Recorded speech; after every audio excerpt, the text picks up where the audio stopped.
नमस्कार, मैं हूं आपके साथ मयंक। देखिए, जिस तरह से अमेरिका ने वेनेजुएला पर स्ट्राइक करी, उसके बाद एक बड़ी रणनीति तैयार की गई है अमेरिका के खिलाफ, और ये रणनीति को सामने रखा है ईरान के सुप्रीम लीडर अली खामेनेई साहब ने। बताया जा रहा है कि देखिए, हाल ही में एक तो खबर आई कि रशिया के शिप पर जिस तरह से अमेरिका ने कब्जा किया, उसके बाद जो है रूस और अमेरिका के बीच खासा तनाव देखा जा रहा है। जिस तरह से वेनेजुएला में चाइना का बड़ा इन्वेस्टमेंट था ऑयल को लेकर, वो सारी प्लानिंग जो है अब धरी की धरी दिखाई दे रही है। ऐसे में चाइना भी अमेरिका से खासा नाराज है। इस बीच में एक बड़ी प्लानिंग तैयार हुई है, बड़ा प्लान तैयार हुआ ईरान, रूस और चीन के बीच में, और ये प्लान तैयार किया है, बताया जा रहा है, ईरान ने। अली खामेनेई साहब ने जो प्रस्ताव सामने रखा है, उससे पुतिन भी सहमत दिखाई दे रहे हैं और जिनपिंग भी तैयार है। यानी ईरान के प्लान से कि आगे अब अमेरिका को कैसे रिस्पॉन्ड किया जाए, इसको लेकर रूस और चीन दोनों ने हामी भर दी है। और बताया जाता है कि ये प्लान को तैयार करने में मुख्य भूमिका अली खामेनेई साहब की है। ईरान के सुप्रीम लीडर और उनकी जो सिक्योरिटी काउंसिल है, उसने ये प्लान तैयार किया है। अब पहली बात समझिए कि ये प्लान क्या है। पूरे समंदर में जिस तरह से अमेरिका ने ऑयल को लेकर एक वॉर छेड़ रखा है, रशिया के ऑयल को लेकर, चाइना के ऑयल को लेकर, वेनेजुएला के ऑयल पर कब्जा करना, इसको लेकर इसे एक ऑयल वॉर माना जा रहा है। और इस बीच में अब सवाल यह है कि कैसे रिस्पॉन्ड किया जाए। इसको लेकर अली खामेनेई साहब ने एक बड़ा प्रस्ताव सामने रखा है, बड़ा प्लान सामने रखा है।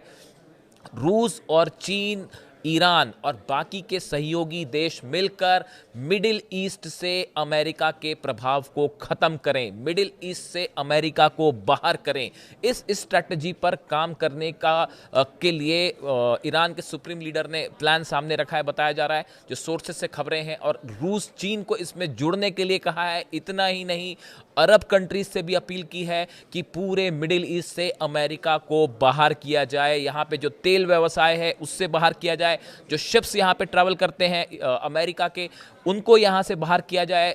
अली खामेनेई साहब का कहना ऐसा है, ईरान का कहना ऐसा है कि जब तक मिडिल ईस्ट से अमेरिका का दखल खत्म नहीं होगा, तब तक मिडिल ईस्ट में शांति नहीं हो सकती। और मिडिल ईस्ट से अमेरिका के प्रभाव को कम करना होगा, इजराइल के प्रभाव को कम करना होगा। देखिए, हाल ही में एक बयान भी सामने आया, और 24 घंटे पहले की बात है। ईरान के आर्मी चीफ जो है हातमी, मेजर जनरल हातमी, इनकी तरफ से एक बयान सामने आया है, और ये ईरान का एक बड़ी स्ट्रैटेजिकल चेंज माना जा रहा है। देखिए, हातमी ने सैन्य अकेडमी के स्टूडेंट्स जो स्टूडेंट्स थे, उनके सामने वो बोल रहे थे, उनको संबोधित करते हुए कहा कि ईरान के खिलाफ इस तरह की बढ़ती बयानबाजी वो ट्रंप के लिए कह रहे हैं। ईरान के खिलाफ इस तरह की बढ़ती बयानबाजी को बिना जवाब दिए नहीं छोड़ा जाएगा। जिस तरह से ट्रंप के स्टेटमेंट आए, अमेरिका के स्टेटमेंट आए, मार्को रूबियो की स्टेटमेंट आए कि भाई अमेरिका में ईरान में जिस तरह से हिंसा हो रही है, अगर प्रदर्शनकारियों पर ईरान ने कार्रवाई की तो अमेरिका सीधा इंटरवीन करेगा। लॉक्ड एंड लोडेड इस शब्द का इस्तेमाल किया डोनाल्ड ट्रंप ने। अब उसको उनका जवाब दिया है ईरान के आर्मी चीफ ने, और उन्होंने ये कहा है कि इस तरह के बयानों को जवाब दिए बिना नहीं छोड़ा जाएगा। उन्होंने ये भी कहा, उन्होंने जोर देकर कहा कि ईरान की सशस्त्र सेनाएं अब पहले की तुलना में ज़्यादा तैयार है। अगर कोई दुश्मन गलती करेगा तो उसका निर्णायक जवाब दिया जाएगा।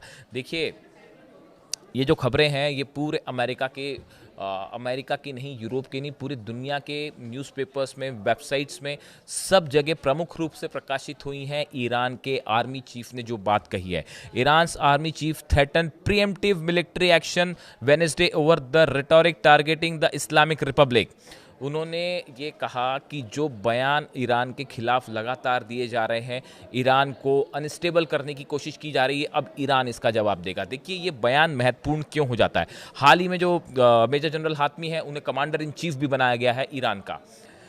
इनका ये बयान, ये माना जा रहा है कि ईरान ने अपने सिक्योरिटी पॉलिसी में एक बड़ा बदलाव किया है। अब तक ये मान के चला जाता था कि जब कोई देश ईरान पर हमला करेगा तभी ईरान उसका जवाब देगा, अपनी तरफ से हमला नहीं करेगा। लेकिन जो कुछ वेनेजुएला में हुआ, जिस तरह से ईरान के खिलाफ डोनाल्ड ट्रंप की धमकियां आ रही हैं, बयानबाजी हो रही है, उसके बाद ईरान ने अपनी सिक्योरिटी पॉलिसी में बड़ा परिवर्तन किया है। खामेनेई साहब की जो सिक्योरिटी काउंसिल है, उसमें यह फैसला लिया गया है कि ज़रूरत पड़ने पर अब ईरान पहले स्ट्राइक स्ट्राइक कर सकता है। अगर ईरान को इस बात का विश्वास हो जाए कि अमेरिका या इजराइल कोई भी देश उस पर हमला करने जा रहा है, ईरान के खिलाफ साजिश कर रहा है, तो प्रीएम्प्टिव स्ट्राइक कर सकता है ईरान, यानी सामने वाले देश के हमला किए बिना ही इस बार पहला वार ईरान भी कर सकता है। और ये बहुत बड़ा पॉलिसी चेंज है ईरान का। देखिए, अब तक जितने भी मौके आए उसमें ईरान ने कभी पहले एग्रेशन नहीं किया। ये अली खामेनी साहब के सख्त निर्देश थे कि ईरान ऐसा कोई काम नहीं करेगा जो मानवता के खिलाफ है, हम एटम बम भी नहीं बनाएंगे और हम पहले किसी देश पर हमला नहीं करेंगे। लेकिन जिस तरह से अब ईरान पे हिंसा फैलाई जा रही है, जिस तरह से ईरान को धमकियां मिल रही हैं हमले की, उसके बाद ईरान की सिक्योरिटी काउंसिल ने यह तय कर लिया है कि ज़रूरत पड़ेगी तो अब ईरान पहले अटैक करेगा। और इसको लेकर जो सबसे बड़ा खतरा अगर किसी को नज़र आ रहा है तो वो है बेंजामिन नेतन्याहू और इजराइल। ये एक बड़ा, इसको जितने डिफेंस एक्सपर्ट्स हैं वो ये मान के चलते हैं। देखिए, अली खामेनी साहब की सिक्योरिटी काउंसिल में जो फैसले होते हैं या ईरान के जो सिक्योरिटी से जुड़े बड़े फैसले होते हैं वो उस पर स्टक रहता है, उस पर कायम रहता है, वो उसको बदलता नहीं है बार बार। और इस बात को भी सब जानते हैं कि जब ज़रूरत पड़ी तो 180 मिसाइल मारने में भी ईरान ने बिल्कुल देर नहीं की। पूरे ईरान के बॉर्डर्स पर चप्पे चप्पे पर जो है मिसाइल्स तैनात हैं। और हालात ये पहुंच गए, मैं अगले वीडियो में आपको एक्सप्लेन करूंगा कि नेतन्याहू और इजराइल में कैसे बड़ा जो है वो एक चिंता का विषय बन गया है ये कि ईरान की मिसाइल्स जो है वो कभी भी बरस सकती है हमारे ऊपर अगर वो होता है चुनौती। और यहाँ तक खबरें आई हैं इंटेलिजेंस सोर्सेज से कि 750 मिसाइल सिर्फ तेल अवीव को टारगेट करके लॉन्च पैड पर तैयार रखी गई है। यानी अगर ज़रूरत पड़ती है, पिछली बार हमने देखा था जो मिसाइल्स फायर हो रही थी वो हर दिन करीब 100 के आसपास मिसाइल्स फायर हुई 12 दिन की जंग के दौरान। 80 से लेकर 100 मिसाइल हर दिन फायर कर रहा था ईरान। लेकिन इस बार बताया ये जाता है 750 से ज़्यादा मिसाइल एक साथ तेल अवीव पर फायर हो सकती हैं।